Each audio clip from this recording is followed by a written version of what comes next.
Well worth it. All right. Thanks for listening. Here's my guest. Kelly Weil, nice to see you.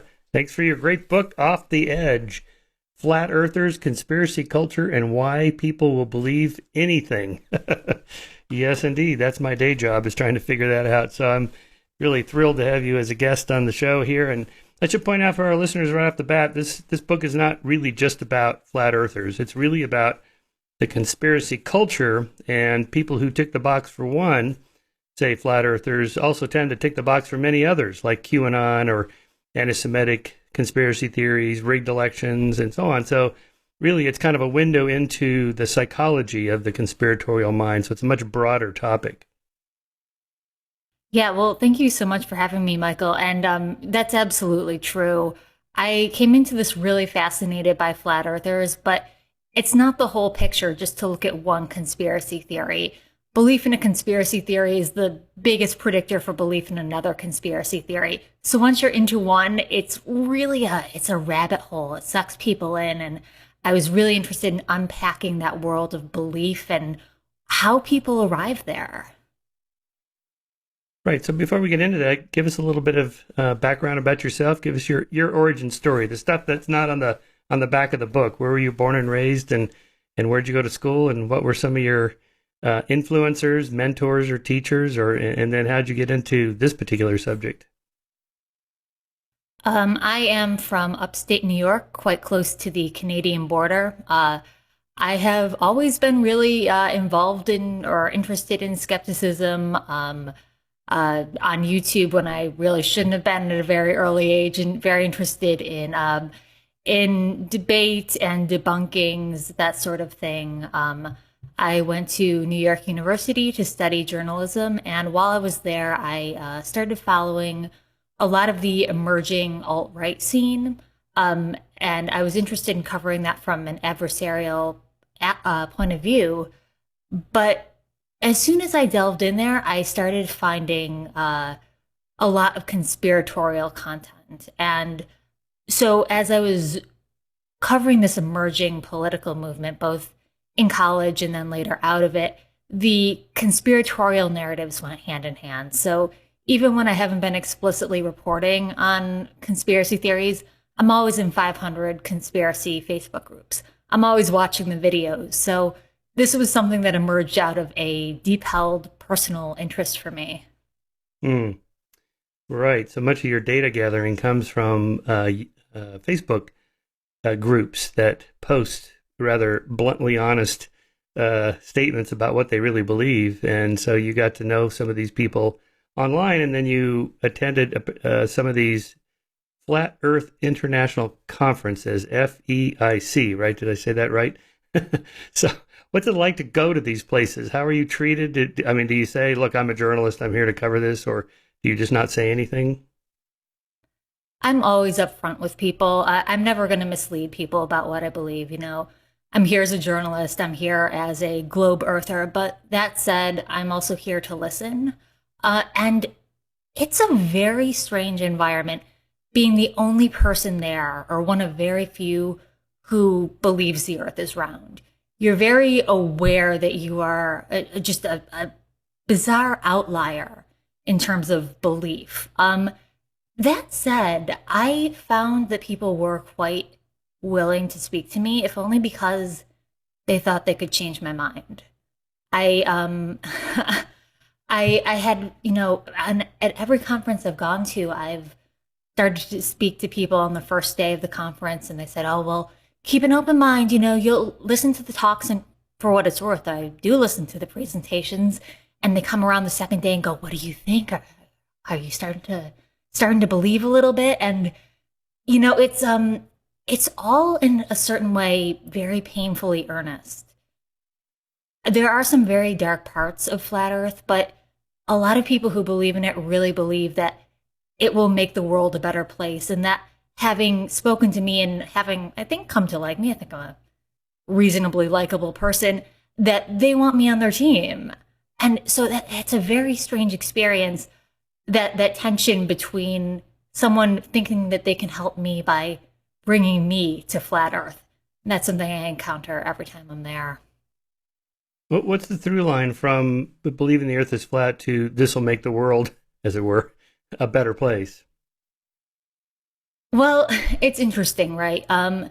Because flat Earth, in and of itself, it implies that there's a cover up. It implies that somebody somewhere, for a nefarious reason, is hiding the shape of the Earth. And now people can go and run in all directions about that. They say it's world governments. There are some anti-Semites who will, start saying, "Oh, it's a religious conspiracy theory."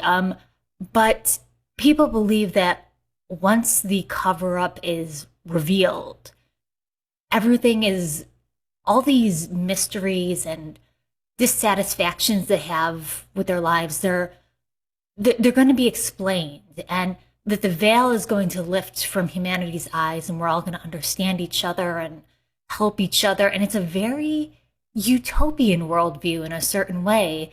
They think that there is one singularly explainable thing about why the world is wrong.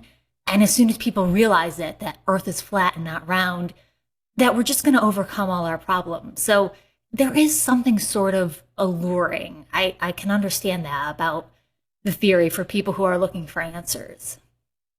You mean once we've toppled the lie that NASA launched astronauts into space and all those photographs are faked and so on, then other things will fall into place, that the corrupt political system will be exposed, and therefore we'll have a better political economic system that's fair and just, something like that? Absolutely. And I mean, I've seen it connected to politics like you described. I've seen it connected to energy.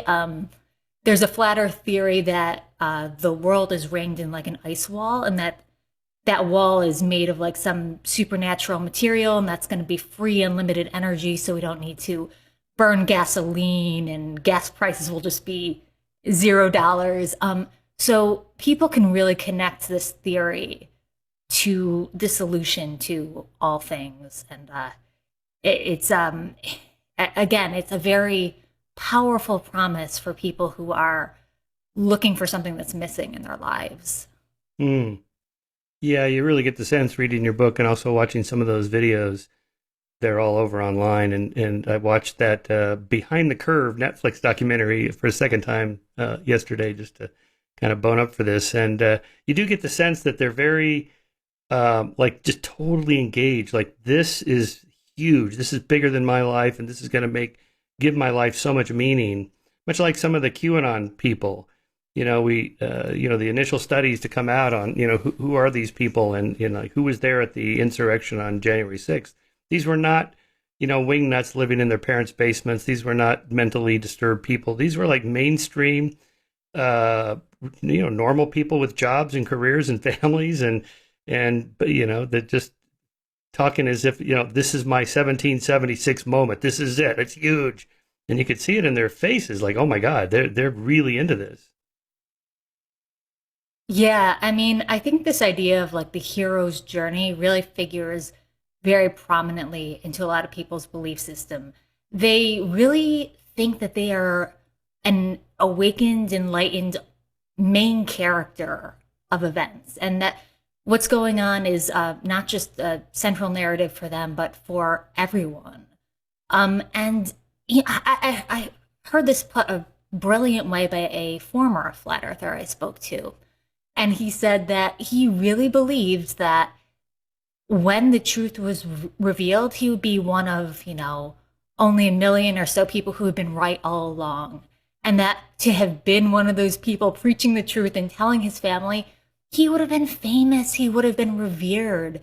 And I think it takes a lot of vulnerability for somebody to come out and admit that now. But I think for a lot of people, this, be it Flat Earth or be it QAnon, is a purpose, and they're looking for a purpose, they're looking for significance, and they're looking for that movement and that action that they can take that puts them at the center of the drama. Yeah, I worked on this Vox Explained series, one episode of the series for Netflix on QAnon, and then the whole rigged election conspiracy theory, and then the January 6th and so on. Anyway, we found this woman who was from Texas, I think, attractive middle age, has 2 kids, happy marriage, has a highly successful career as a PR person, and just sort of the last person you would predict would do something like this. But to hear her speak, now, she's kind of out of it now, so she came around. But to hear her speak at the time, and then her reflecting on it, well, like my life was boring compared to this. It's like your life is boring. You have this like perfect American life, and yet the idea that we're going to go to the Capitol and march on it, and we're going to expose this massive cover up, is more entertaining, or maybe it's more existentially meaningful than just a regular day job and having a marriage and 2 kids and just kind of the normal stuff most people do that isn't quite so engaging. Hmm. I think there's a very good reason that a lot of people compare QAnon to like a role-playing video game. It gives people puzzle pieces that they put together, and it gives people this you can almost see the mental reward system work out in real time, where somebody thinks they've forged a connection between Hillary Clinton and like a pizza parlor. And that in itself is, we as a species, we love solving puzzles, we love finding patterns. And that is just such a desirable thing to happen in your brain that, yeah, I mean, listen, it's the fact of being an adult is sometimes it's boring, you have your job and Hmm. it can be rewarding, but how much do you love to log off and play a video game? And like that, I think, is part of the allure of these communities, is the drama and the suspense and the narrative baked into it. Yeah, this woman actually played the voicemail her husband left her on her phone, saying, "If you don't stop this nonsense, I'm taking the kids and leaving you." And she's like, "Okay, bye." It's like, oh my God. Now that's a commitment, right? I mean, I would like to think most people wouldn't go that far. You write about Edgar Mitchell or Edgar Welch in your book, the Pizzagate guy that went to the Comet Ping Pong Pizzeria in Washington D.C. So this brings up this question of belief. Do people really believe there was a pedophile ring being operated by Hillary Clinton out of a pizzeria? So Hugo Mercier, who wrote this book, Not Born Yesterday, he doubts that most people actually believe that. Because if you actually believe it, you'd do what Edgar Welch did. You'd go there with a gun going, hey, if the police aren't going to break up this crime, I'm going to do it. And that most people, he said, leave like a 1-star review on Yelp for, the pizza was kind of doughy. Well, that's not what you would do if you really believed there was a crime unfolding.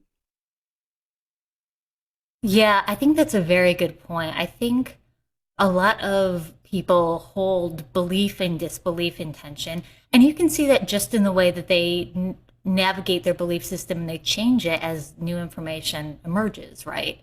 Some central part of a conspiracy theory will be roundly debunked. Okay, so Edgar Madison Welch went into the pizza parlor, tried shooting it up to find the children, and found he couldn't find any element of the underground tunnels that he said children were being smuggled in. And that in itself did not actually snap him out of the conspiracy theory. So people can believe something and be confronted with tons of evidence to the contrary and still hold those two conflicting streams of information in tension.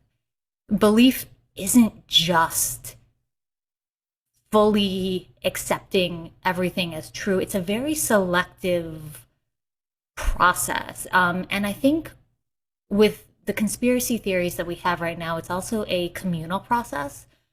People are part of the flat earth community, they'll say, or they're part of a QAnon crew of mine. They've got their Twitter circles or their Telegram channels. And it's part of an identity, I think, more than it is strictly a belief, like a religious belief or something like that. And so I think these theories and the social forces behind them do leave room for doubt. And yet the people can continue to doubt, but still be very militant about these theories and almost act as if they were true, or at least preach them as if they are true. Mm, right, that self-referential narrative that we're being persecuted for our beliefs by those Mhm. other people, and we have to kind of circle the wagons and be supportive of each other. That's a pretty common theme, and I find in social groups. Back in the 90s, I did a whole analysis of the Holocaust deniers. I wrote a book about this, and I did a content analysis of all their journal articles and then the subjects of their conference talks. And by far the majority was about people that criticize them and are covering up the truth, and the fact that they criticize us means we must be onto something. And then they throw some fundraising in there. They don't want you to know who's the they. Well, in this case, the Jews, and Mhm. therefore you should fund our program. It wasn't about like what actually happened in World War II, although that was part of it, but more so like what they are doing to us. And I noticed that with creationists as well and anti-vaxxers, they have this like, they don't want us to let you know what's really going on, and there's a lot of that kind of self-referential narrative going on there. Yeah, I mean, one of the motivating forces of conspiracy belief is in-group, out-group tension. So people will identify with a group, be it flat earthers, be it anti-vaxxers, and that's their team. And they are very responsive to attacks on the group. They are very driven to maintain the group's like internal integrity. And I saw this so often in Flat Earth. So many presentations at a Flat Earth conference are not about the supposed evidence because honestly, there's no real evidence of Flat Earth. And they are picking apart media reports about them. They are they are playing cherry picked elements of debates they had with round earthers. And in a way, stepping back from it, it's a little bit sad for me because it's very wounded. These are people who are genuinely upset that they're not being taken seriously. And that dynamic they have with the rest of the world really informs how they believe and how they interact with other people. And there becomes this sort of reflexive caution around other people. They don't want to be hurt again. Sometimes they are afraid of sharing their beliefs, so they move even closer to the flat Earth community and they don't talk to other folks. So yeah, it's a very self reinforcing group, and I'm not sure conspiracy theories have always worked exactly that way. I mean, to be a to be a moon landing truther, I don't know that there were those communities that really felt so bound together and so militant about it. So I think this is something that has certainly, it's a dynamic that is certainly strengthened online when all these disparate little belief circles can find each other and can form a community. Yeah, the no Moonies were always pretty marginalized and fringe through the 90s and early 2000s, as were the flat earthers. And then, much to my utter astonishment, what's the date you put it at? Around 2014 or so? They all just all of a sudden 2014, exploded all yeah. over the place. What happened? So YouTube happened, to be completely frank. Uh, yeah, some people started putting out flat Earth videos on YouTube. It's hard to pin the exact one.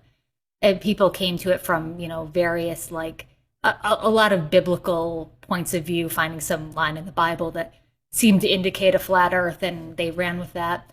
But what people realized very quickly was that flat Earth sells so well on YouTube because you think about it. Even if you're not a flat earther, even if you have no interest in ever being a flat earther, you're going to click a flat Earth video, or at least I do, because I think they're hilarious. Um, and YouTube's algorithm, at least in 2014, recognized that people were clicking on those videos at a higher rate, and it promoted them. If you had flat Earth in the SEO of your video, you had a really good chance of it ranking higher in the recommendations. So, either via genuine belief or outright cynicism, people started making YouTube videos about flat Earth at just this exponential rate. And enough people started falling for them that they made other online communities. They made Facebook groups for flat Earth. They started doing Skype hangouts for believers. And those Skype hangouts turned into real meetups and real community, and came to the point where by 2018, I was going to a flat Earth conference with 600 plus people. Oh, That's wow. not nothing for what I Right. think is the weirdest theory in the world.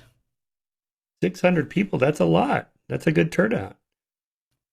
It is for a conference that's charging, I think, 150 was like a baseline price plus travel. That's a lot. Yeah. Yeah, so your sense is that at some level, most of them have some kind of flat Earth belief. I suppose they vary in their commitment to it, but there weren't like undercover informants like you there that was taking up half the space. They were mostly really into it.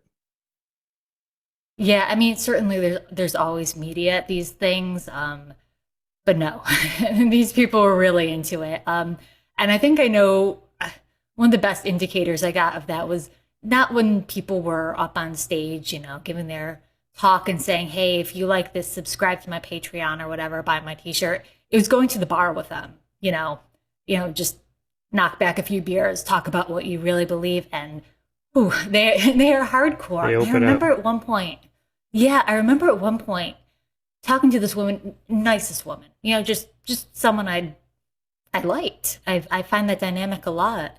And she started telling me about flight patterns and telling me you can't fly from the U.S. to Australia nonstop. You can't fly from the U.S. to South Africa nonstop. I said, hold up, I've done both of those. Like I can tell you, I can attest to that. And she's like, no, no, no, no, no, that's not actually happening.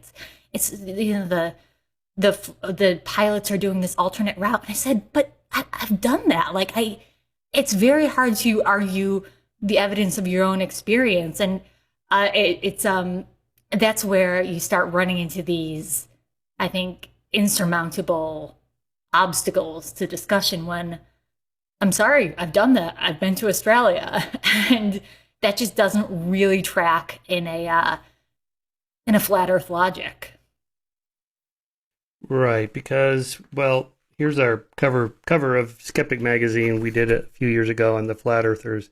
I don't know how well you can see that, but it's trying to capture what they think is actually going on. So this is the dome that's over the flat Earth, and these two little dots are the moon and the sun, which even there are much larger than they would be, because don't they think the moon and sun are just like a few tens of miles across, and they're just a few thousand feet up, something like that. And so the idea Yeah, is that to fly from North America to there, you'd essentially be going around this big loop, and you couldn't possibly do that. And then the edge is framed by ice walls that hold the oceans in. What do they think is on the other side of the ice wall? so it's interesting. There are some warring theories. I think one of the most dominant theories is something that's really popular among Christian literalists, and they say that there's nothing else out there. That this is the universe. This little disc in the dome, that's it. And I've heard some people make very philosophical arguments about that. Someone said that she felt really small in the face of the universe as it was presented by modern science. And she goes, and then you learn that we are small and that we are special in God's eye, and that was reassuring to me. And I mean, I can sort of understand that. That's certainly not my belief system, but I can understand feeling more special and protected in this tiny little ecosystem that they believe in. But there are other models that people believe. I saw someone running a scam against flat earthers, saying that you can get to the other side, and there's another world there, and they have amazing science and free energy, and they'll cure you of all your ills. And all I need to take you there is $100,000 per ticket. So, but I mean, people were willing to believe that, to inquire about ticket prices, and then this guy cut and ran with the cash. So some people actually plunked down 100K. I don't know. I don't have receipts. I have transcripts of people reaching out to him, and I have him saying he sold tickets. I don't know if he gave anyone the insider bargain. I also have people who are very, very pissed when he disappeared. So I suspect some money changed hands. 100,000, I'd be doubtful. Right. So what do they think is going on when you look through a telescope and you see a round Jupiter, a round Saturn, a round Mars, for example? You can see that in just a small little telescope. I mean, they're going to say that those are contains celestial bodies, that there are little lights in the sky. God plunked them there for this duration of time. You I mean had they're a in this very this maddening crystal chat with dome? some. They're sort of Oh, stuck in the crystal dome. Okay, yeah, but they'll they believe that move. they sometimes they call the top. Listen, who are you to argue with God's cosmology within the dome? I mean, they'll argue that sometimes they call the top of the dome the firmament. It's a very biblical term. They'll say they're lights that are being placed on the firmament. I had a maddening discussion with somebody about satellites. How do they stay up? And well, you don't know what NASA's doing and what kind of trickery it's invoking to keep the satellites up or to make us believe that they're real. So a lot of these more scientific questions, they just go out the window when you try and debate them in good faith. Right. So let's kind of go through some of their specific claims that you can stand at sea level and look out. And I think that one guy, Mark Sargent, lives in Seattle, said, "Look, you can see Seattle across the bay there. You shouldn't be able to see it if it was around Earth. It should be below the horizon, or at least partially below, something like that." So, what are their arguments along those lines, and how could you test that?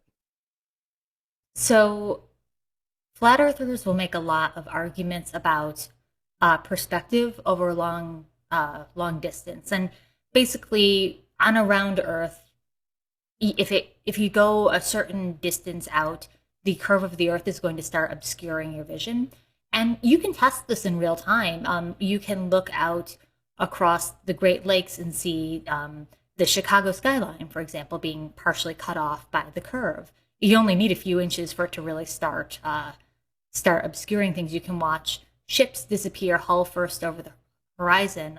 You can watch the sunset, little gradient by gradient. So they will argue effectively that that's not really what you're seeing. Sometimes they will use pictures of city horizons, city skylines, and say that, well, you can still see the skyline. See, it's whole there.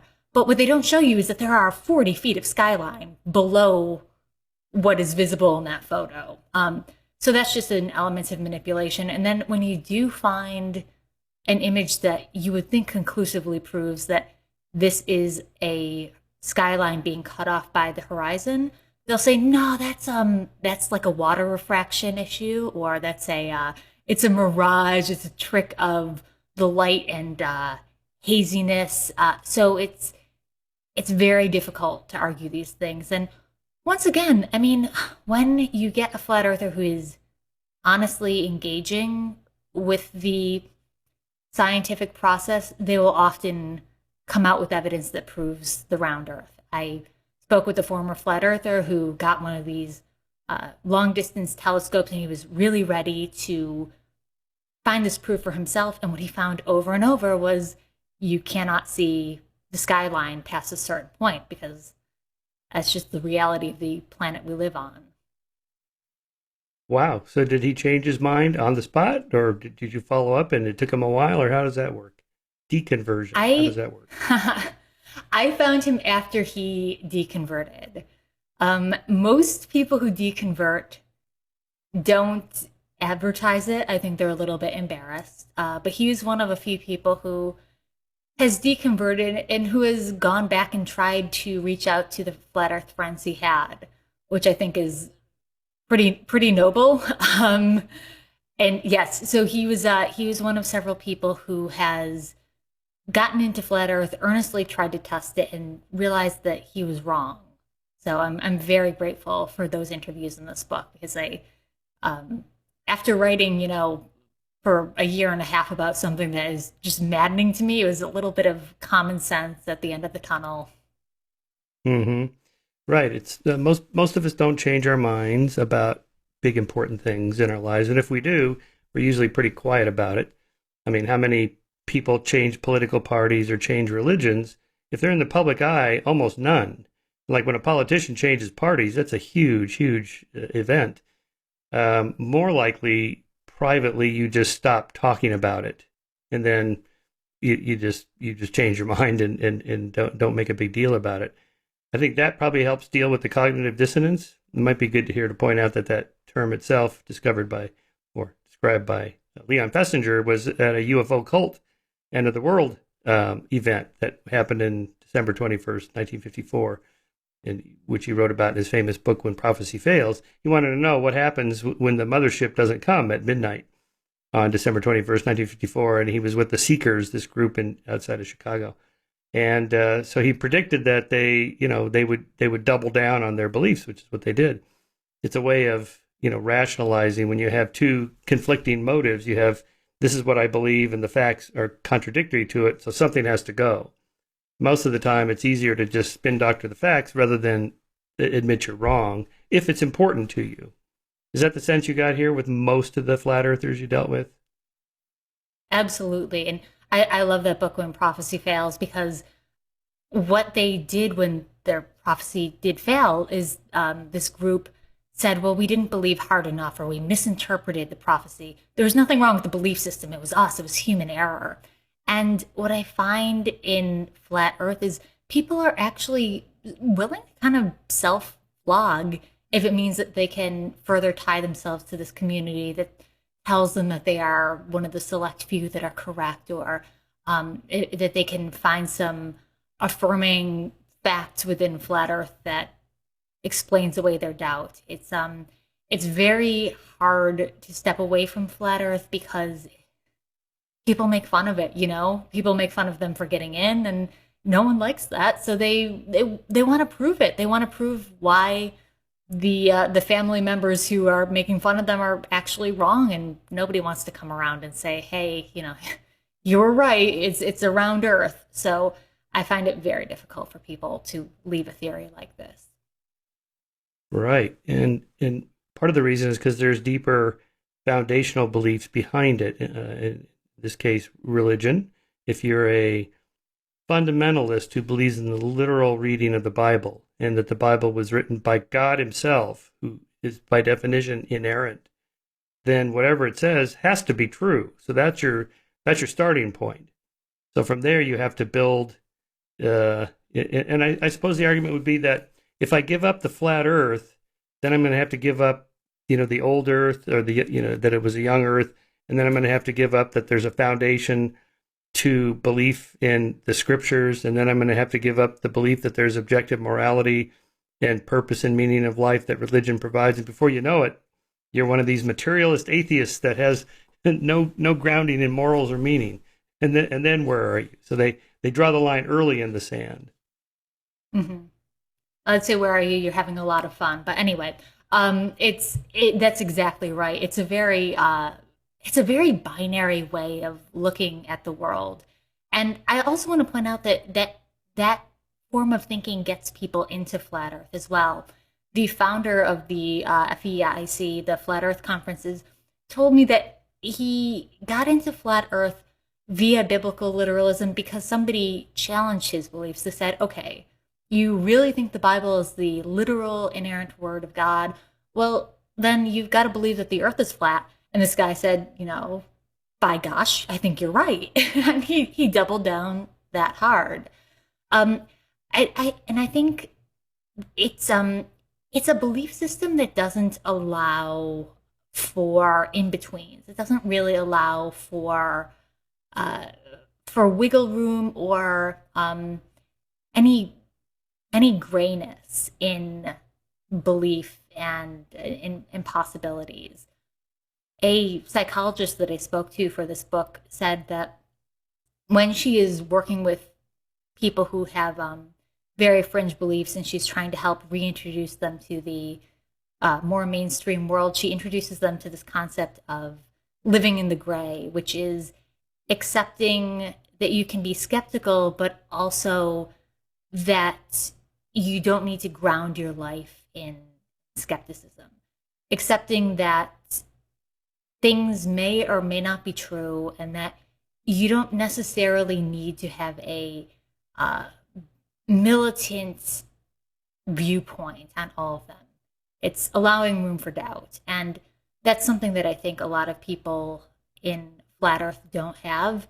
And although doubt sounds scary, I think it's actually something very healthy to live with. It's a very healthy thought process to allow yourself to change your mind, to reevaluate your beliefs and not to dig in, which is exactly what flat earthers are doing. Hmm. Yeah, Richard Dawkins calls this the tyranny of the discontinuous mind. That is, everything is binary. Well, actually, most things are not binary. But if you think they are, then you're going to have a hard time wrapping your mind around difficult issues like abortion. When does life begin? Or immigration. What's the right percentage of people we're going to let in? Or whatever. Most of life is pretty gray. I like that. Living in the gray. That's a great term. And I think that explains a lot of current politics. The idea of compromising with the other party at the moment, that just seems, like tyrannous, right? I mean, Sean Hannity's going to hammer you if you're a politician and you dare to talk to Democrats, even go out to lunch with them and maybe make a compromise. That's now considered, kind of being traitorous to your party. Yeah, I mean, I think a lot of the same thought processes that inspire conspiracy beliefs do inspire a lot of political beliefs right now. We have a very team centric view of politics. And as you say, it doesn't really allow for nuance. It doesn't allow for backtrack. Oh my goodness, if you're caught backtracking in politics, you're a hypocrite, you're a flip flopper.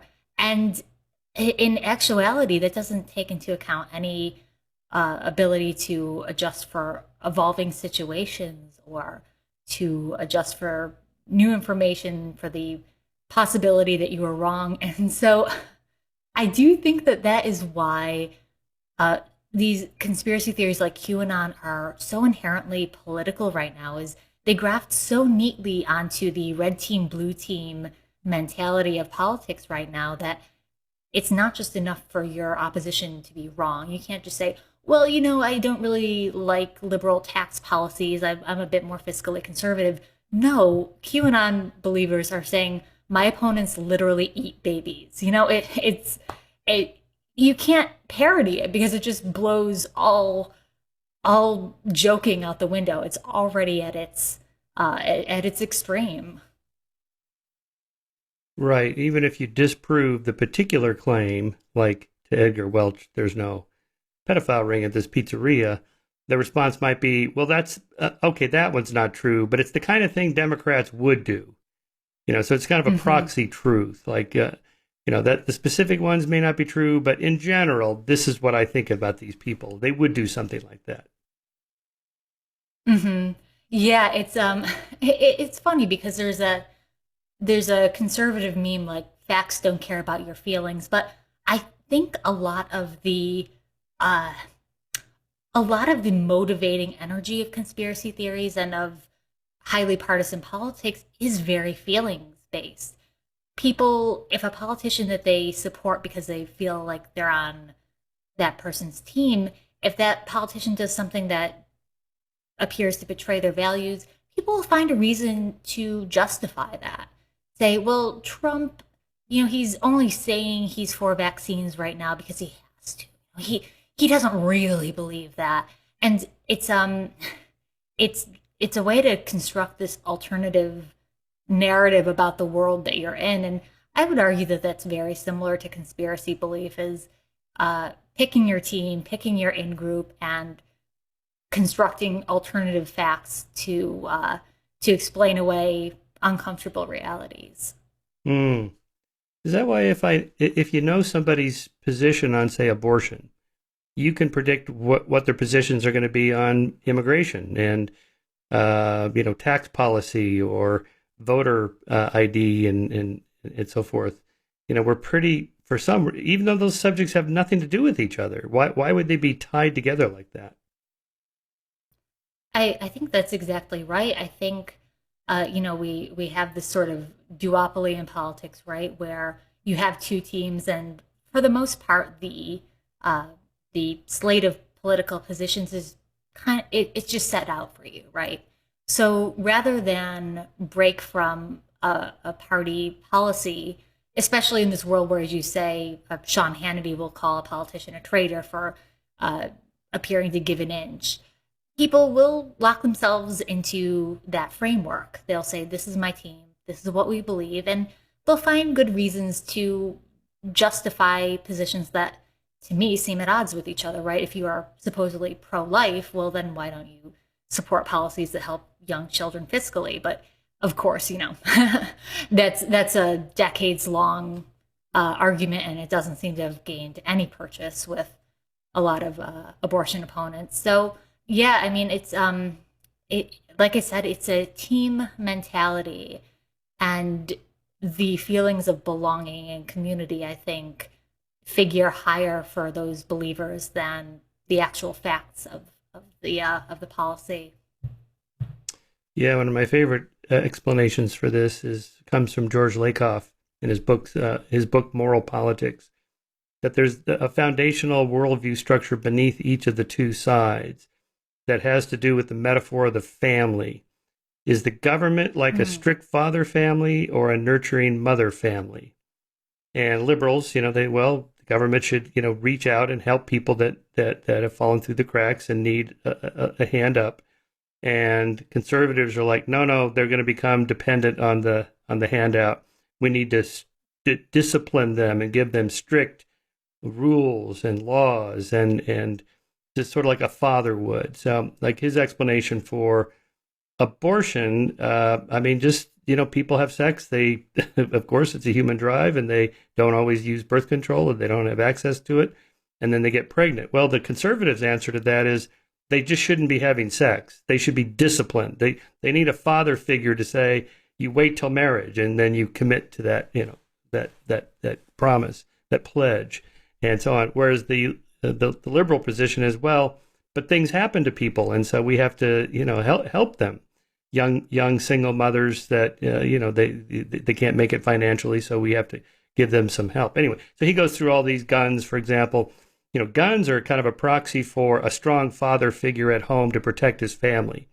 And therefore, gun policy by the government should be that everyone should be able to have a gun if they want, because that's what we need. There's bad people in the world. And he just sort of goes through all the different policies, like immigration. Well, if you're a family and you're the head of a family and outsiders are coming in, they're a threat. And it's your job to protect us from these threatening outsiders. In this case, the metaphor being the government should have a tight immigration policy. Anyway, I've been playing with that idea for a long time because I like it. But it is a metaphor. I'm not sure to what extent people think in metaphorical terms like that, like the government is a strict father family or a nurturing mother family. But it does seem to tie some of these things together.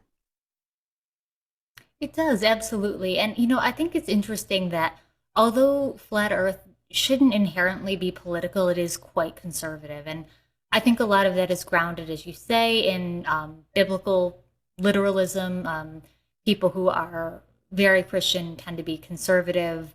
But in Flat Earth conferences, you will hear people go on political tangents. I remember I was only walking into a room at a conference recently, and a guy was up on stage, and he wasn't talking about flat Earth. He was talking about how it was evil for mothers to be in the workplace. And here I was, by the way, I was 7 months pregnant at that time, and I'm there reporting my book and feeling pretty good as a soon to be working mom. And I said, what does this have to do with flat Earth at all? And yet, that message was very, I think, affirming for those in-group ideas, people hearing their political beliefs echoed back at them. And I think a flat Earth conference is often sort of a safe space, not just for people who believe in this particular cosmological view, but for people who hold certain conservative beliefs. I think those two ideologies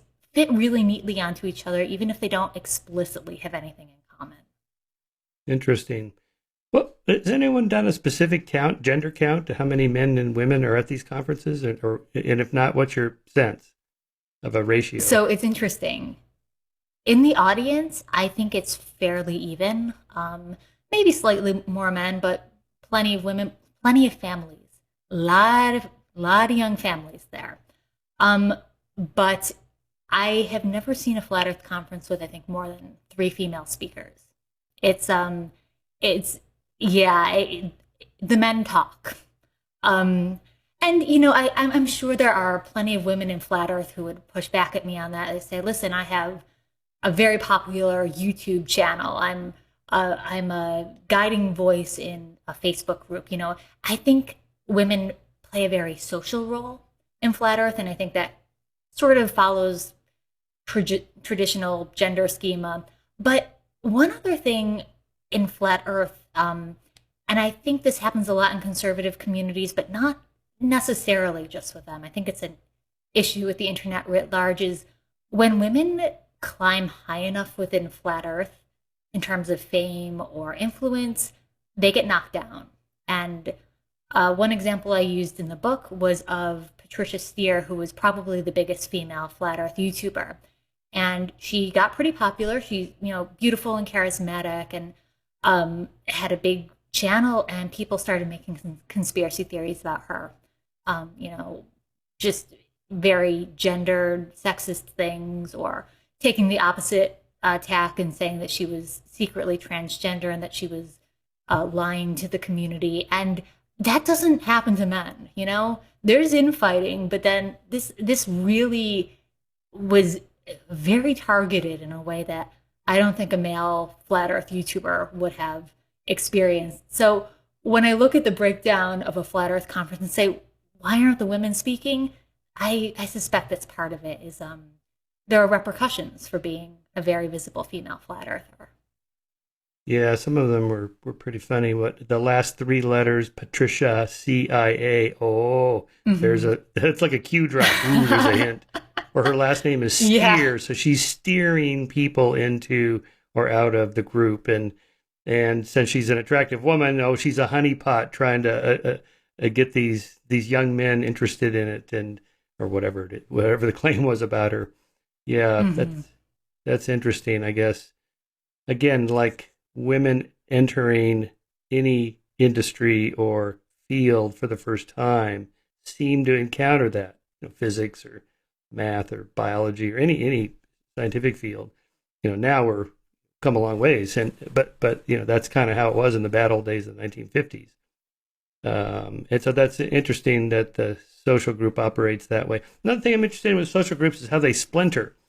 Mm-hmm. Like feminist groups, are you a true feminist, or Marxist groups? You're not a true Marxist because you endorse this policy rather than that one. Even atheists have kind of splintered up about how militant you are supposed to be as an atheist to try to deconvert believers, or to what extent you support social justice issues, not just no God stuff. And so groups have splintered over that. I wonder if there's any of these kinds of ideological divides within the flat Earth community. Yes, and I I find it fascinating because I am lefty groups hold a strong place in my heart, but the infighting is just wild, and so it was very funny to see it take place in almost identical format in flat Earth groups, and there are warring groups sometimes over theory, but often just over personality clashes. The Flat Earth Society, which it used to be very serious. Now I suspect that some of its louder voices are kind of joking, but they do, in all apparent seriousness, offer a fairly comprehensive theory of flat Earth. Unfortunately, it is not the theory favored by people at the Flat Earth International Conference, for example. So if you go to one of these conferences, they will be very upfront and they will say, media, take note, we are not the Flat Earth Society. We think they are a disgrace. We think they are a Oh, hoax. And there's some bitter words. I've spoken to the Flat Earth whoa. Society who said, like, we didn't make it toxic. Like, it sounds like YouTube drama to me. It's very funny. It sounds like the fights that you would see play out over any interest group, be that right, left, feminist, ecological. And then, of course, there are the uh, the theory debates that are masking personal issues. When, for example, Patricia Steere did have that smear campaign against her, people fell into opposing sides very quickly. There were people who sided with her attackers, and there were people who came to her defense, and that played out in really strange um, proxy battle of beliefs. People got kicked off YouTube, people got shunned. And so it's for something that should already be a very small community, you would think people would try to stick together and keep that cohesion and community that they have. It doesn't always work that way. People do fight with each other, and it is over something that 99% of the world would think is impossible, and yet they manage to have a disagreement within that small circle. Yeah, you wonder how much of it is just power, like Lenin, Trotsky, and Stalin. And then Trotsky gets executed in Mexico after being exiled. Well, how different really is Trotskyism from Leninism? Well, there are differences, but really, to me, you look at that episode, you think, I think these guys are just fighting for power and money and whatever else status in the group. I think the issue of power is very integral to conspiracy communities, especially now that they're online. It's not just enough to be a conspiracy believer. People want to be influencers as well. People want to have that popular YouTube channel or the Instagram account, something like that. And so I think it's a business motive. You make a lot of money if you have a popular account, and you also get that dopamine hit of new followers and people looking up to you. So I think there is a very perverse incentive for people to get in these spats, right? People to assert their dominance over this other channel or to build alliances with a channel. And I think that's a hugely motivating factor within this ecosystem of people putting out their beliefs and feuding. And yeah, I think that's often very overlooked is how much this social media driven economy is really shaping the way conspiracy theories look. So for my listeners who are okay boomers like me and don't really understand how all this works, how do you make money on YouTube or any of the other social media channels? Well, on YouTube, you can monetize your channel. It means um, for every video that someone watches, you get, 2 cents, whatever. There are, of course, caveats to that. YouTube has started demonetizing some um, objectionable content, which sometimes includes flat Earth. But you can just very passively make money by putting a video out and people watch it. However, a lot of flat Earth YouTubers make money from a much more personal relationship that they cultivate with their viewers, and they say, "You're on my team. Like I'm your guy. I'm your influencer. I got your back." And for that relationship, can you chip into my Patreon? Can you buy my T-shirt or my book? So it's a very two-sided. People call it a parasocial relationship, where one side of the relationship feels very strongly for this influencer figure. They really feel like they know them and that this person is important in their life, and the influencer figure doesn't know them at all. And I can't be entirely critical of that. I have podcasts that I support. I have authors that I like, and those figures do, I think, play a somewhat important role in my life. I think it's something that everybody feels to an extent, but conspiracy influencers, I think, are an exceptionally cynical version of that because they're telling their listeners that only I'm going to tell you the truth. Everybody else is lying to you. I'm going to help show you the way. And why wouldn't you give someone money then if you thought that they were one of the sole truth speakers online? Mm-hmm. Almost like a cult leader. Yeah, and that Behind Mm-hmm. the Curve film, they featured that guy, Mark Sargent, who's wearing a big black T-shirt with white letters, "I'm Mark Sargent." And then he's in an unintentionally funny moment. He's like, and I'm being recognized. People come up to me on the street and they go, "Are you Mark Sargent?" It's like, dude, you're wearing a T-shirt that says I'm Mark Sargent. It's just I Mm-hmm. can't imagine doing something like that. It's, again, probably unintentionally funny, but it was.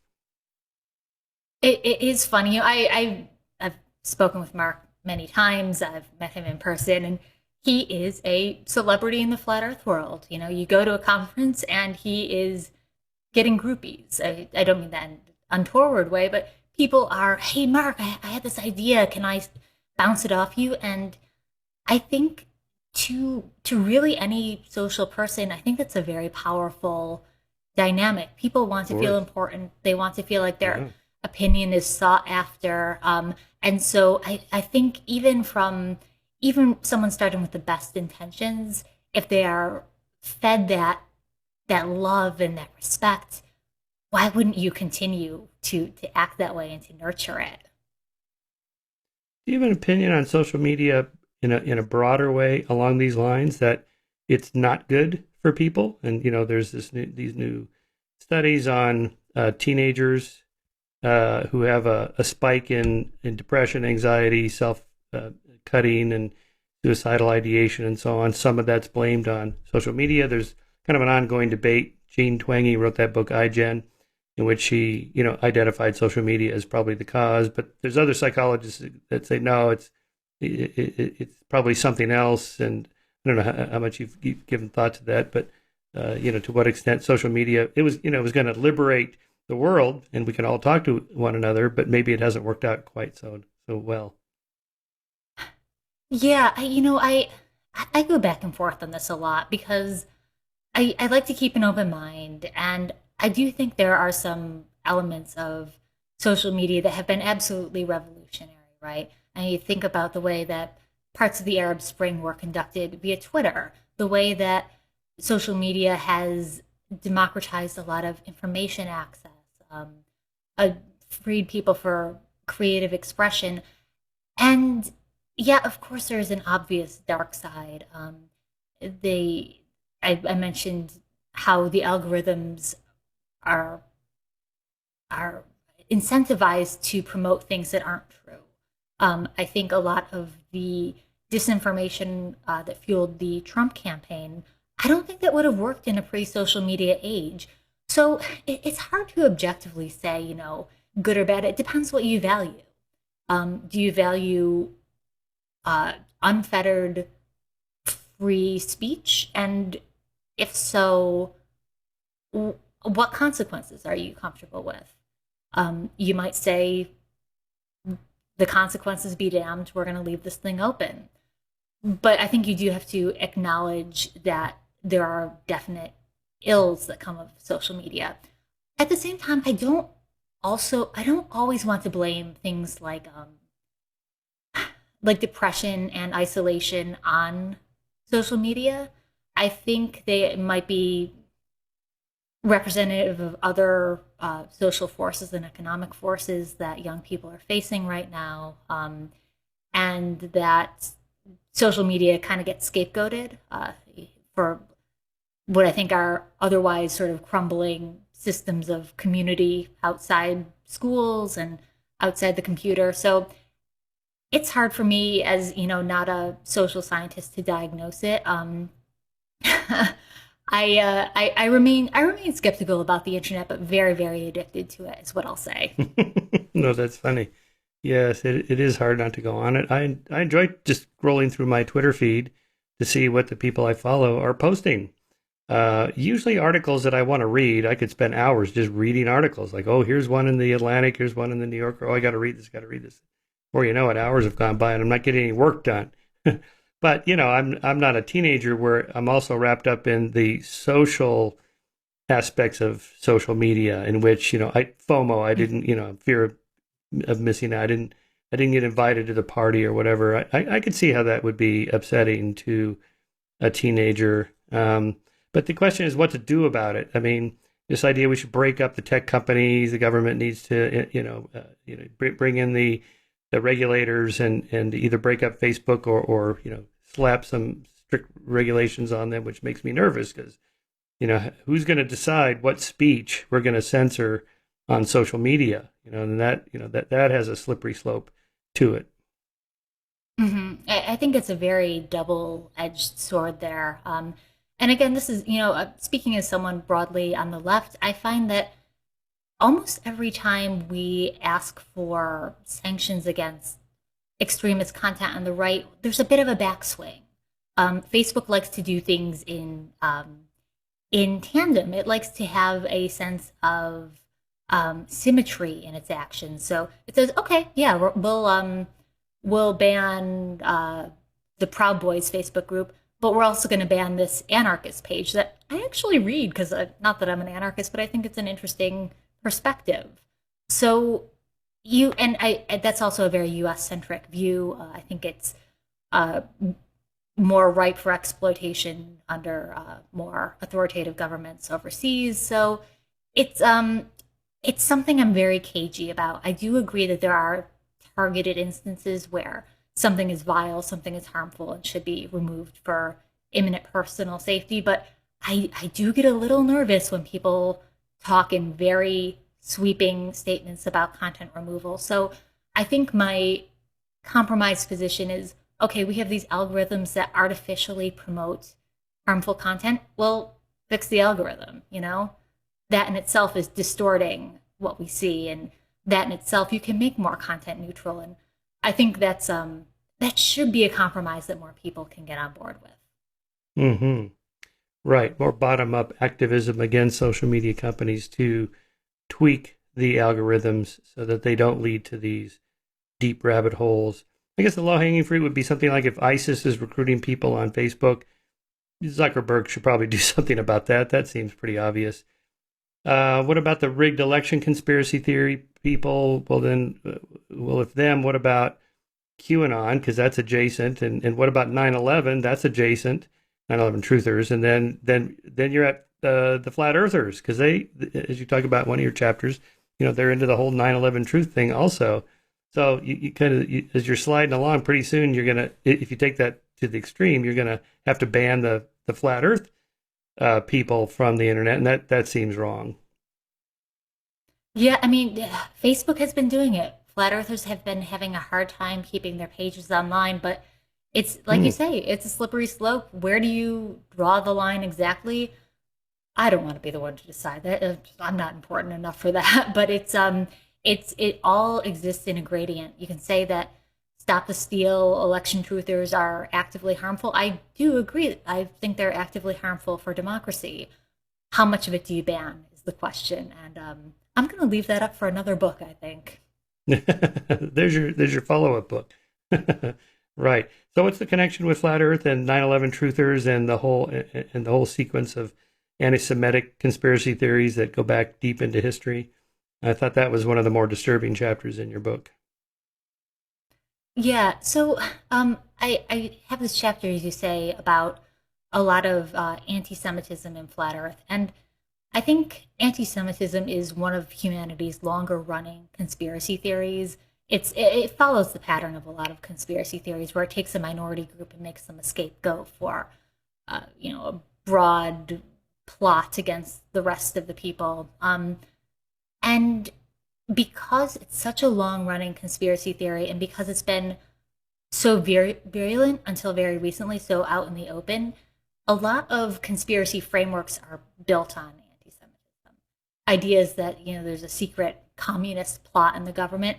A lot of it has very anti Semitic roots. You don't have to look very far for it. So when flat earthers are coming to the ideology and they're looking for touch points in the past, either consciously or unconsciously, they often latch onto old conspiracy theories that are very anti-Semitic and very, I think, very harmful. And then this also happens from an intentional perspective. There are some people who started as anti-Semites and who got into flat Earth and who realize that they can import that into flat Earth. And that I think, listen, I am a little protective of some flat Earth people. I think they're wrong, but I think they're nice, and I think they are well intentioned. There are people who are coming into flat Earth with the intention of Nazifying it, and that I take very extreme alarm and great offense to. So yeah, there are people who are saying, you're looking for who is concealing the shape of the earth? I have an answer for you. And they'll bring out the protocols of the elders of Zion, and they'll just all this centuries of anti-Semitic folklore that was just waiting to go, waiting for a new conspiracy theory to resuscitate it, and that's what's happening. Yeah. Yeah, I noticed that in some of the Holocaust denier conferences I attended, they had for sale at the book table the Protocols, Henry Ford's book, what was it, The Eternal Jew, I think. Mein Yeah. Kampf, of course, you have to have Mein Kampf for sale. And but the sense was you can't get these anywhere but here. They don't want you to read this material, which engages the brain to go, well, if somebody says I can't have it, I really want to see it, right? So that would be an argument against censorship. It's that in group, out group ideology again, right? It's we are the only ones who are going to provide this to you. And I mean, with something like Mein Kampf, I mean, it's while you don't want it in circulation, it's also important that people understand the impact that it had and that it continues to have. So, where exactly do you draw the line? I mean, uh, this is going to get clipped out of context. I can see it already, but I do think it should be available for purchase. And like, it was in my library Yes, growing up, yes, of course. my town library, and it is one of the most destructive pieces of literature available, and it's also one of the most historically important ones. So Yeah. it's man, it's when you talk about censorship, you have to take into account those realities of history. Hmm. Right. It's like some of the movements now to defenestrate Mark Twain from high school literature classes because he used the N word, which in context he used it even then as a critique of the way Southern whites were treating blacks, and again the moment you start down that road, there's just too much material that could easily be interpreted as offensive to somebody. Therefore, somebody should do something about it. But I like the argument more of like, if you ban it, then people are going to want it. If it's just available, if you try to read Mein Kampf, it is a boring book. It's maybe because if I read German, maybe it'd be more interesting. But but you got to know, what were these people thinking? Well, one of the things they were thinking was they read this book. Well, what did they read in this book? Or like the Turner Diaries. This is again, it's not a great read. But Timothy McVeigh had a copy of the Turner Diaries in his truck after he blew up the Oklahoma City building, and it's like, whoa, what's with this Turner Diaries? Mm-hmm. We should read this thing to find out what it is people are getting out of this. Yeah, I think the best way to approach this, and something that I consider a lot in my journalism because I do report on extremist movements, is okay, what am I doing that's amplifying this? What's unnecessarily spreading it? And what am I doing that's contextualizing it, helping people understand and hopefully combating this information? And I think I think to relegate a book to this secret but elevated place, it can do damage. And I think what we should instead be doing is interrogating the forces that brought it into wide circulation and the networks that promote it, because there are neo-Nazi networks that spread that book everywhere, and the people profiting from it. I think a book isn't just a text. It's an interaction between the author and the publishing house and the readers, and there's so much more to interrogate in a book and to combat in the real world than just saying we're just gonna take that off the shelf. Do I want to see the Turner Diaries in my library? Honestly, I don't. But it's it's something that is here whether we like it or not. So I think it makes sense to understand it and to take meaningful action against it. Yeah, and then from there you go even to the darker corner of the web where you can buy books on how to build bombs, how to poison people without it being detected, how to get off the grid, how to not pay taxes. I did a whole research thing on sovereign citizens because I was brought in for a trial as an expert witness on cults and belief systems in general by the defense. The defense attorney wanted to argue that his client kind of got suckered into this cult, and he didn't mean to not pay taxes for 20 years. Oh, okay. So I thought it was kind of weird that I'm on the defense. But the question was, did he really believe it? So, for this, they sent me all the videos he watched of these conferences he went to, these sovereign citizen conferences, where, it's a little known fact that, the income tax law was never ratified by Congress, whatever amendment that was. And therefore you don't actually have to pay taxes. And here's why. And then, you go through this whole laundry list of arguments. By the end, if you're just sitting there in the hotel room and you know nothing about this, because who would know about tax law or whatever, it's like, that makes sense. Boom, boom, boom. And all of a sudden it's like, so don't file with the IRS. Oh, okay. I went to one of these when I was an undergraduate at Pepperdine with my roommate. And he went into the whole thing. He didn't pay taxes for like 15 years, and they finally caught up with him. But I remember thinking, after I walked away, a couple hours later, it's like, this can't be true, because if it was true, who the hell would pay taxes? No one wants to pay taxes. So, surely this would have been challenged already, and the government would have done something about it, or they would have correctly ratified the amendment or whatever the claim was. And yet a lot of people just kind of go down that rabbit hole, much like the flat Earth, and think, I have this inside information, and in this case, I'm going to save a lot of money. This guy, he made millions of dollars. He lived in Hawaii, and he had a pretty good life until it got caught up with him. Yeah, I mean, it goes back to the same motivating factors as flat Earth, right? Someone is selling you the truth that you already want to believe. You want to believe that you don't have to fork over your paycheck, and so if you hear it from like enough authoritative voices, you start to believe it. It's I don't think people can necessarily be completely tricked into this. I don't think you can start at zero and be pulled into conspiracy belief. I think it requires some participation on your end as well. And it again, you're never going to completely remove sovereign citizen pamphlets from the internet or those videos. I mean, the internet is too big to fully adequately censor, even if you wanted to. But what you can do is you can prosecute the people doing wrong. You can prosecute. There's oh goodness, what's his name?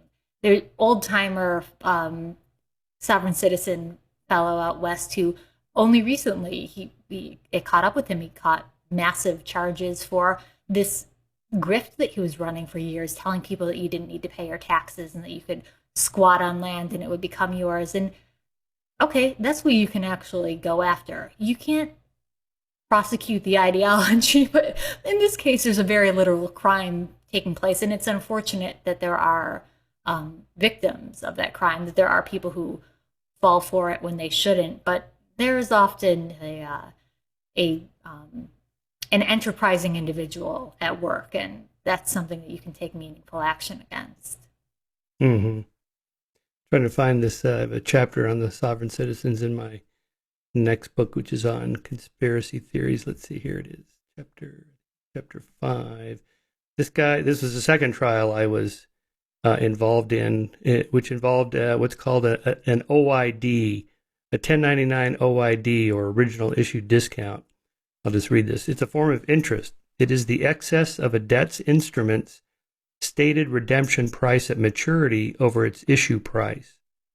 A 1099 OID applies to debt instruments such as bonds and notes that were discounted at purchase. The tax is the difference between the instrument's actual value and the discounted purchase price. 1099 OID fraud consists of filing Form 1099 OID with a false withholding information to reduce taxable income. So this guy, Miles Jewelson was his name, and his trial was in Oregon. Amazingly, the IRS sent Jewelson a check in the amount of $411,000, which he spent on a home loan, credit card bills, a Mercedes-Benz, and a boat.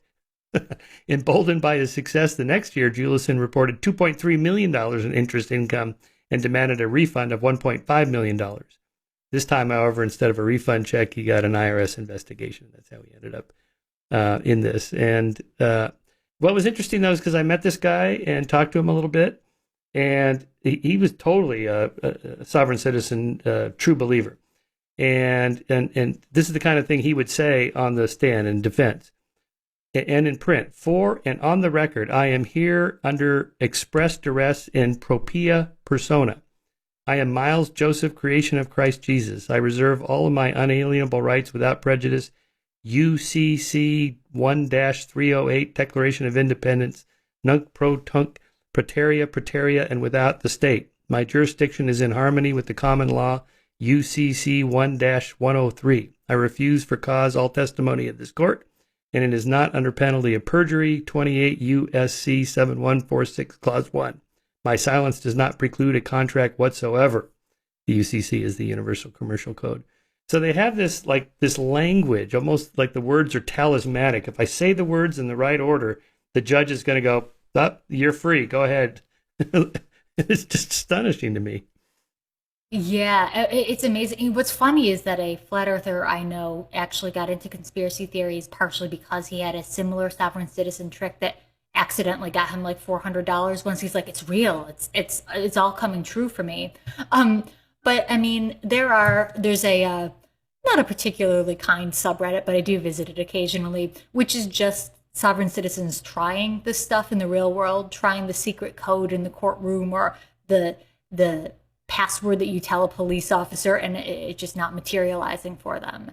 And the look on their faces of trying to reconcile what is a firmly held belief that they can recite these words in a certain order and the key will unlock to the secret, series of laws, and the reality, which is you're under arrest, you need a real license plate on your car.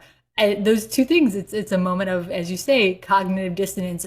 Okay, why isn't this working? Did I get the Latin wrong, or are laws real? And yeah, that's something that unfortunately these conspiracy theories have consequences, and for a lot of people, it's jail, or it's being defrauded, it's losing friends, looking dumb on the internet. It's a very common phenomena. Yeah, toward the end of this trial, the state prosecutor said, "Look, we don't want to jail this guy. We just want our money with interest and penalties. So just tell him to plead guilty." And nope, he refused. And his wife and kids were in the courtroom. And I thought, oh my God, this guy is going to just walk away from his family in this belief. I mean, that's a true believer. I've just found this astonishing. And I was trying to find let's see. Yeah. On a lunch break outside the courtroom, Jewelson walked past me. So I took the opportunity to ask him if he really believes all these sovereign citizen claims or if he's just in it for the money. As my testimony was done and I was heading home, I hoped for honesty. He was as unequivocal in his conviction as he was adamant in his mannerisms as he told me, quote, "The United States is a corporation in the state of Delaware. I have the registration papers printed right off their website. Before anything can be argued, there has to be a jurisdiction established." In other words, he's arguing that the state doesn't have a right to try me. So I said, "So my description of you as a true believer is true?" I inquired, referencing my own testimony in court, that I did not think he was just a con man pretending to be a sovereign citizen. Then he responded, "I believe in the blood of the Lamb." It's just That amazing. sounds like a true believer. Yeah, I got sovereign citizens a couple months ago trying to sue me. They sent me what looked like a lawsuit saying that for every day I didn't answer, I owed them, $300,000. And so, okay, sure, file away, because there's no consequences about that. It's just annoying. So what were they suing you over? Because you wrote about them? Yes, I wrote about them. They were involved in a standoff with police that blocked a Massachusetts highway for maybe 8 hours. Yeah, it was those folks. And because I know enough about sovereign citizens, I saw that. I'm like, oh, God, these guys again. And, wrote about them, and they didn't take very kindly to it. So I'm waiting for the court summons I must owe them $300 million at this point. But we'll see how that pans out. Maybe if your book sales are really good, you can pay them off. Yeah, that's crazy. So you have met some flat earthers who, oh, wait, before just that link to 9/11 Truth. So what's the link? Is it that the evidence of around Earth, like pictures from space, they have to be faked? And they're faked by who? By NASA. NASA's a government agency. The government lies to us. The government lied to us about 9/11. Is that the kind of the through line there? I think often it sort of actually happens the other way around, because I think 9/11 Truth is a much more popular conspiracy theory, or at least it's wider spread. You don't have to be necessarily conservative to believe it. It had a lot of liberal proponents as well. So it's a conspiracy theory that a lot of people found accessible, um, and people were looking for it on YouTube when, be it via the YouTube algorithm or just finding conspiratorial communities that led them from content about 9/11 to content about flat Earth. And they're compatible in the sense that they both allude to a massive government cover up, huge malice within the elite class. And so, although they don't necessarily have to have any like scriptural connections, they do work hand in hand. And I think of 9/11 Truth as a potential stepping block to flat Earth, where you can get into that and it can open the door to further theories, flat Earth being among them. Right. So if they lie to us about this, what else have they lied to us about? The fact is, the Mm-hmm. government does lie to citizens. We know this from WikiLeaks and Pentagon Papers, the Afghanistan papers. Sometimes I see this a little sympathetically to the conspiracy theorists because, well, it happens often enough that it kind of pays to be a little paranoid because sometimes they are out to get you, or at least out to lie to you. Right, yeah, and that's something I had to, I think, state quite far up front in the book as I'm saying, listen, I'm writing about conspiracy theories, but I'm not saying conspiracies don't happen. They do. What we just need to be aware of is how much skepticism is reasonable to live with. That said, I think being aware of real conspiracy theories actually helps me um, better report on the subject matter. And one instance, I remember I was at a recent Flat Earth conference and somebody, it was almost like a litmus test, like, okay, what theories do you believe? I'm like, yo, you want to talk about US intervention in Latin America? Let's go. Like, let's hit the Right. bar. You'll want to shut me up. And it's because, real collusion does happen. There are real Yes. nefarious schemes, and it's a matter of separating the insane from the things that actually merit scrutiny. And that's what I try to do as a journalist. Yeah. Yes. Right. If you look at the shenanigans by the CIA in South American and Central American countries in the 60s and 70s of kind of helping to rig elections and we want the fascist dictator instead of the communist dictator because the fascists are friendlier to American business interests and so forth. And you read about this, you go, wait, our government was doing what? Why is that our business? I thought these Mm-hmm. were countries that are independent and autonomous and so on. Like, okay, well, if they can do that, then I can see why people think they would do other things. Mm-hmm.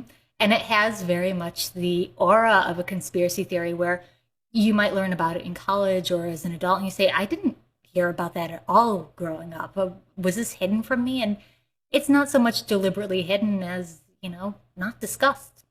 It's not always kosher to bring that up in a school. We have a very patriotic education system where you might have a social studies teacher who's a bit more open about that, but it's not really in the curricula. So, in some ways, I think our reluctance to discuss real conspiracies does maybe inflame our conspiratorial tendencies, where we can recognize that sometimes we're being lied to, and it's up to us to figure out exactly where that begins and ends.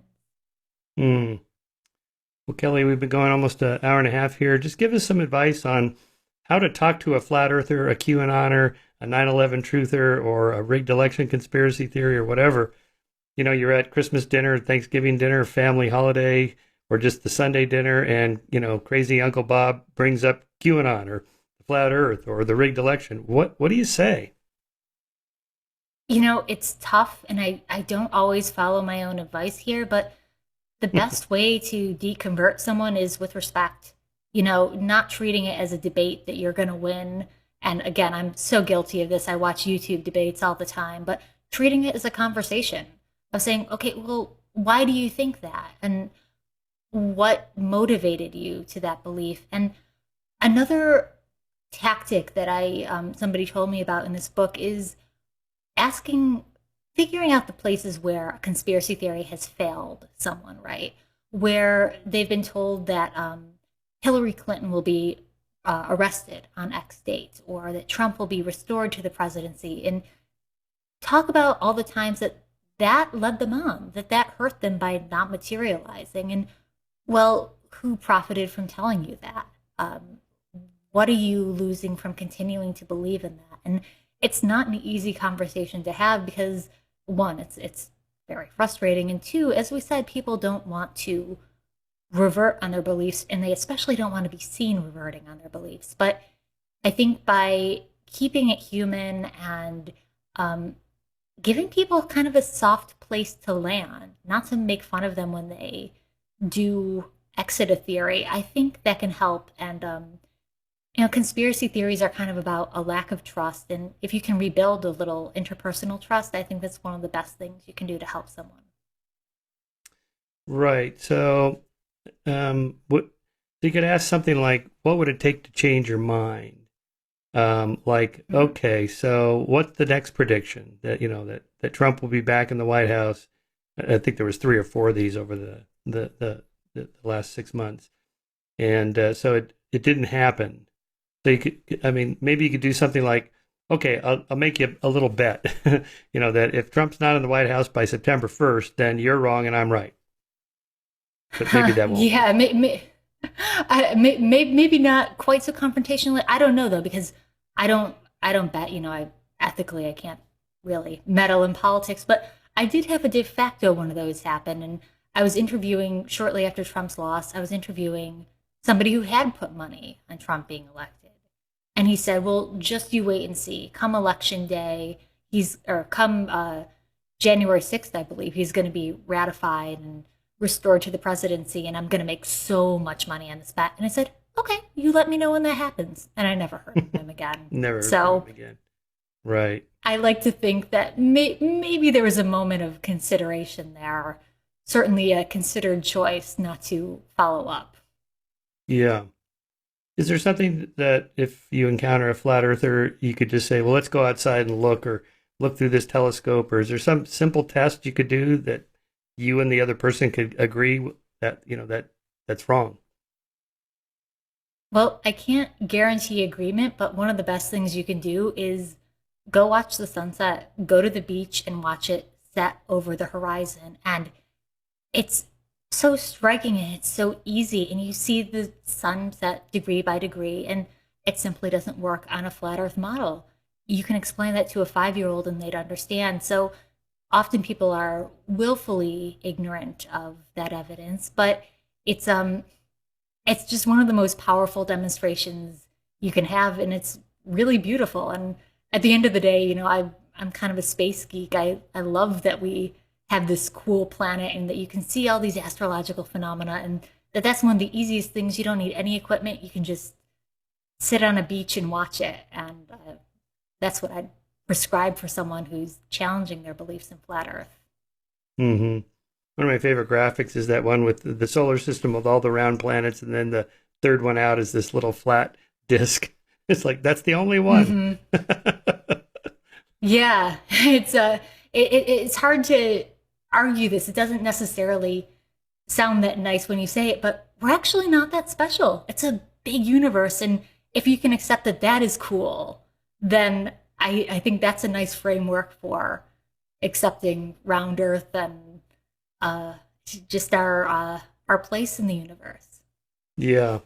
But the problem you bring up of getting people to convert, I wrote about that in my biography of Alfred Russel Wallace, who you wrote about also, when he read an ad by that flat earther Hampton. Like this is a typical thing fringers do. I'll give you $500 if you're 500 pounds, I guess it was, if you can prove the Earth is round. So they went to the old Bedford Canal that's been used by the flat Earth for a long time, and here you can see the diagrams that Wallace published of what it would like if what it would look like if it was flat, what it would look like if the Earth is round, and then what he actually observed through the telescope. And they had neutral judges that would look through the little telescope and go, "Oh yeah, it's bending down just a little bit, or it's not."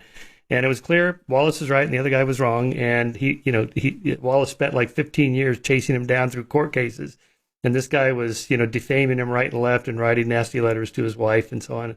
Just in other words, the experiment is for show. They're not going to look at that and go, "Oh, I was wrong."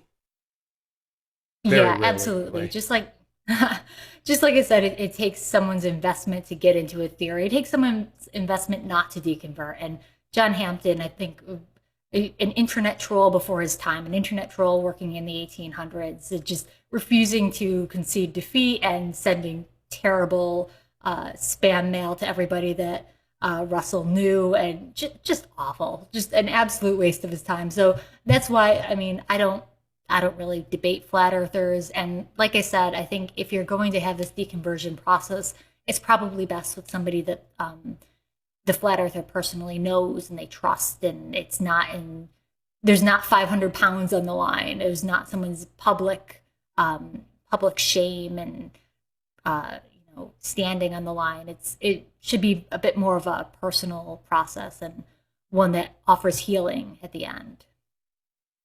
Right. When you have somebody high up in your team that says, we were wrong, that usually works to bring most people around, but it didn't with the rigged election conspiracy theory. I was so surprised when Attorney General Barr, with all the resources of the Department of Justice and all those court cases, 30, 40 of them around the country, many of them Republican judges, some of them they were appointed by Trump, and they said, we looked into it. There's no election fraud.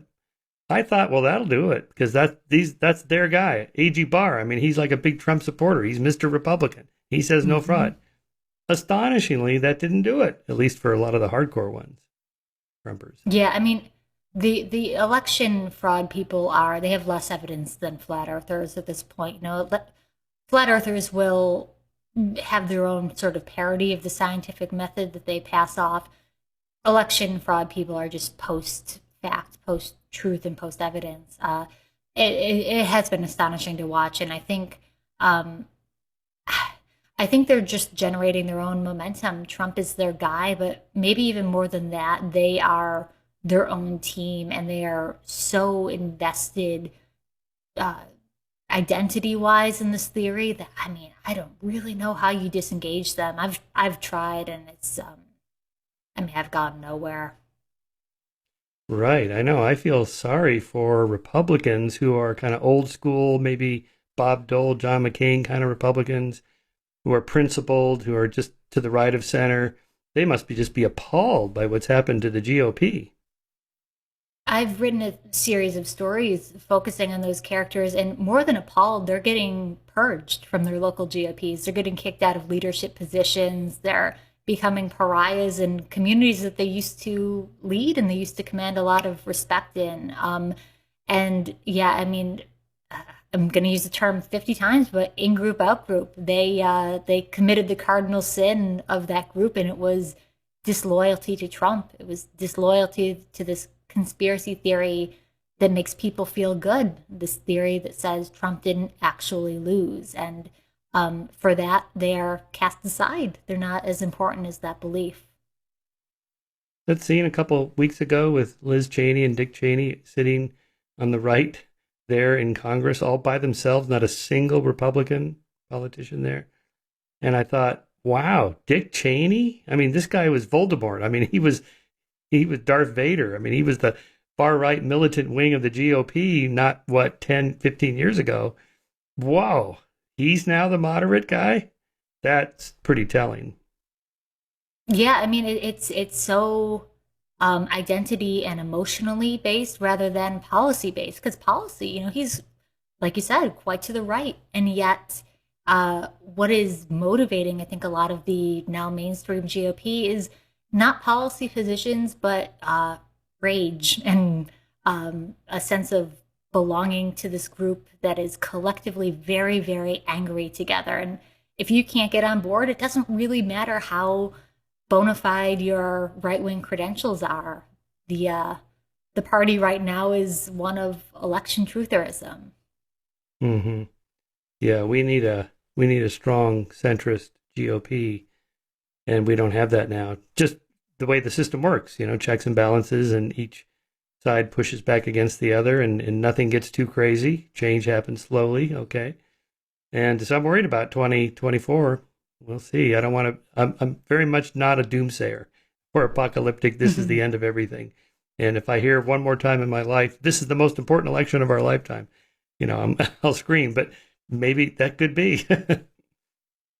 It's tough, it's hard to look at the evidence and look at the narratives percolating right now and not be alarmed. I mean, I've never seen a political system like this where it's so there's so little trust in institutions. There's so much advanced willingness to declare any adverse outcome as fraud that yeah, I think we have a few years to clean up, and we got to get on it because I'm also worried about 24.